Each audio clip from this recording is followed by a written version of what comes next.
the United Kingdom, it is sliding into a recession. The economy is shrinking and the latest economic data does not look good.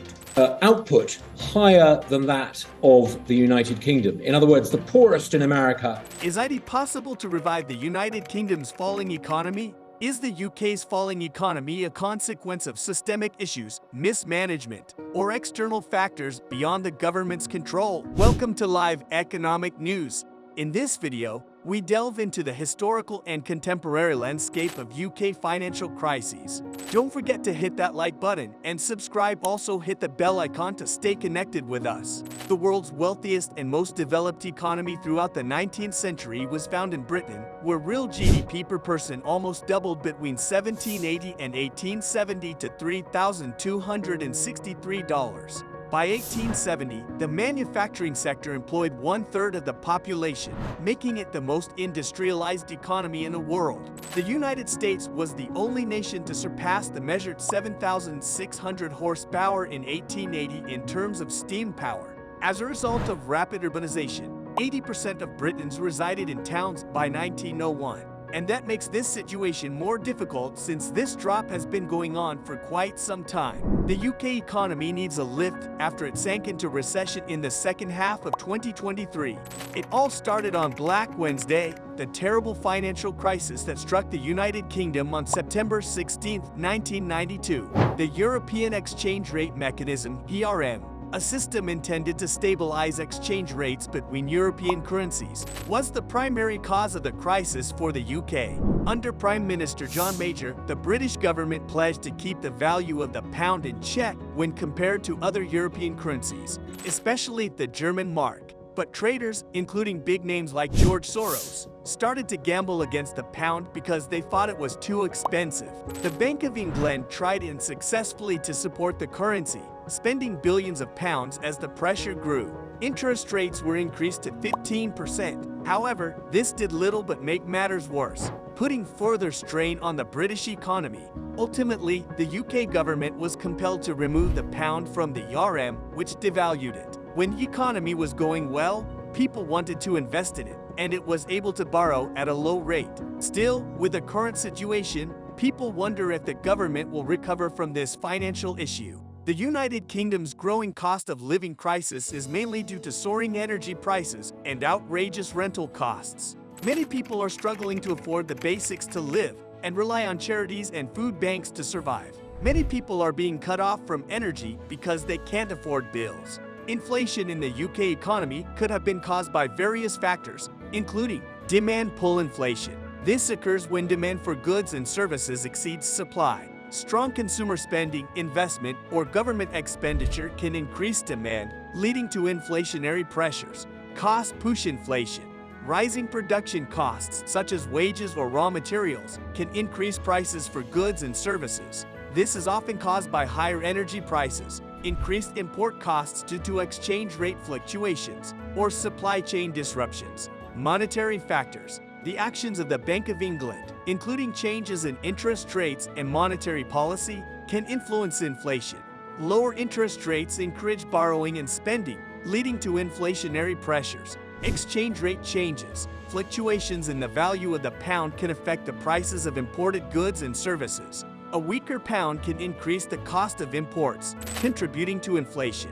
Expectations. If businesses and consumers expect prices to rise in the future, they may adjust their behavior accordingly, leading to self-fulfilling inflationary pressures. Global factors.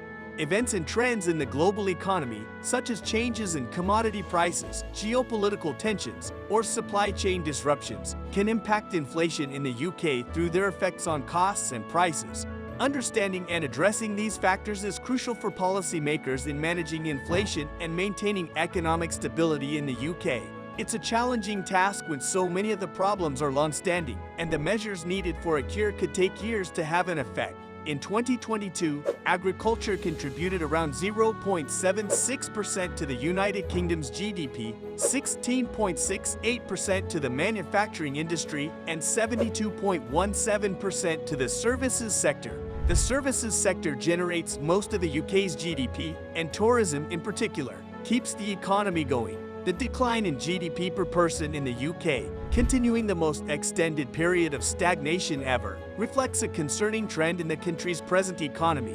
Despite being one of the world's leading economies, the UK has faced significant challenges in recent years that have contributed to this prolonged period of economic stagnation. Britain's economy fell into a recession in the second half of 2023, a rugged backdrop ahead of this year's expected election for Prime Minister Rishi Sunak, who promised to boost growth. Although tax cuts on personal incomes could set off an insatiable desire for spending that would drive inflation and force the Bank of England to postpone its first interest rate cuts, Chancellor Jeremy Hunt has hinted that they might be included in his budget for next month. Credit card complaints in the UK have hit an all-time high as consumers rail against what they see as excessively high credit limits and interest rates. Given that many people are struggling in the current economic environment, it's concerning to see such a significant rise in credit card complaints, said FOS Chief Executive Abby Thomas. Owing significant debt can be stressful, and financial service providers must treat consumers fairly and transparently. The UK is looking at a prolonged period of economic hardship caused by rampant inflation, supply and demand pressures, rising interest rates, stagnant productivity, and a drop in labor force participation. One of the most concerning effects of the recession in the UK has been the rise in childhood malnutrition. Families are now heavily burdened by the rising cost of living and economic downturns, which forces them to make difficult decisions, particularly when it comes to feeding their kids wholesome meals. Many low-income families are forced to put affordability over nutrition as their family budgets get smaller and job insecurity becomes more likely. The harsh truth is that more expensive foods tend to be healthier alternatives. Whole grains, fruits, and vegetables, all necessary for a balanced diet, are progressively becoming luxury items out of reach for families with financial difficulties. Consequently, the dining tables of many households are witnessing a shift towards cheaper, less nutritious alternatives. Processed foods, high in sugars, fats, and artificial additives, often precede fresh produce and wholesome ingredients. While these options might offer temporary satiation, they fail to provide the essential nutrients vital for children's growth and development. The ramifications of this dietary compromise are profound and far-reaching. Poor nutrition undermines children's physical health and jeopardizes their cognitive development and academic performance. Studies have repeatedly highlighted the correlation between inadequate nutrition and learning difficulties, further exacerbating the cycle of poverty and inequality. The long-term health implications of a diet deficient in essential nutrients are alarming. Childhood obesity rates soar as cheap, calorie-dense foods become the norm, predisposing children to a host of chronic health conditions such as diabetes, heart disease, and hypertension. Addressing the nutritional crisis among children requires a multifaceted approach.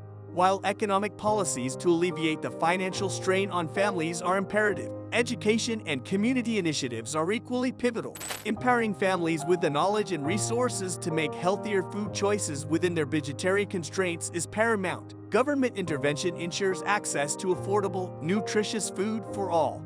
Initiatives such as subsidizing healthy food options, implementing nutrition education programs in schools, and supporting community-based food initiatives can mitigate the adverse effects of the recession on child nutrition. Furthermore, fostering partnerships between policymakers, healthcare professionals, educators, and community organizations is essential in creating a supportive environment that promotes healthier eating habits among children and families. In conclusion, the recession in the UK has underscored the urgency of addressing the issue of child nutrition amidst economic adversity. The rising cost of healthy food has compounded the challenges faced by families, exacerbating food insecurity and perpetuating health inequalities. By prioritizing access to nutritious food as a fundamental right, society can safeguard the well-being and prospects of its most vulnerable members, ensuring that no child is left behind in pursuing a healthy and fulfilling life. What structural issues are contributing to the prolonged economic downturn in the UK? How effectively are government policies addressing the root causes of the economic decline?